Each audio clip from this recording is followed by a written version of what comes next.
बिल्लाहि मिनश्शैतानिर्रजीम बिस्मिल्लाहिर्रहमानिर्रहीम।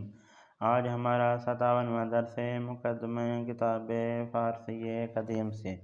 आज के दर्स में हम ये पढ़ेंगे कि फ़ारसी में किसी भी जुमले को जमा बनाना हो तो हम किस तरह बनाएंगे। तो इसका जवाब है, फ़ारसी में किसी भी जुमले को अगर जमा बनाना हो तो उसके आखिर में हा और अलिफ का इजाफ़ा कर देंगे तो वो जुमला खुद ब खुद जमा बन जाएगा। मिसाल देकर समझाएं। मिसाल इस तरह है, मिदाद कहते हैं एक पेंसिल को। अगर आपने बताना है कि मेरे पास बहुत सारी पेंसिलें हैं तो आप कहेंगे मिदाद हा, यानी बहुत सारी पेंसिलें।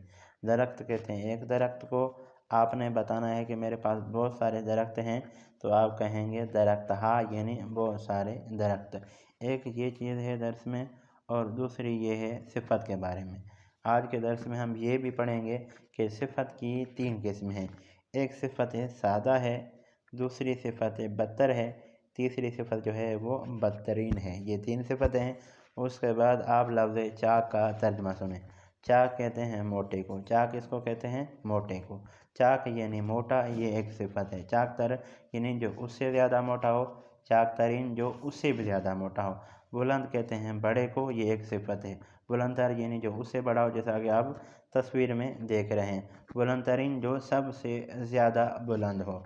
उसके बाद बुज़ुर्ग, बुज़ुर्ग यानी बड़ा, जैसा कि आप तस्वीर में देख रहे हैं।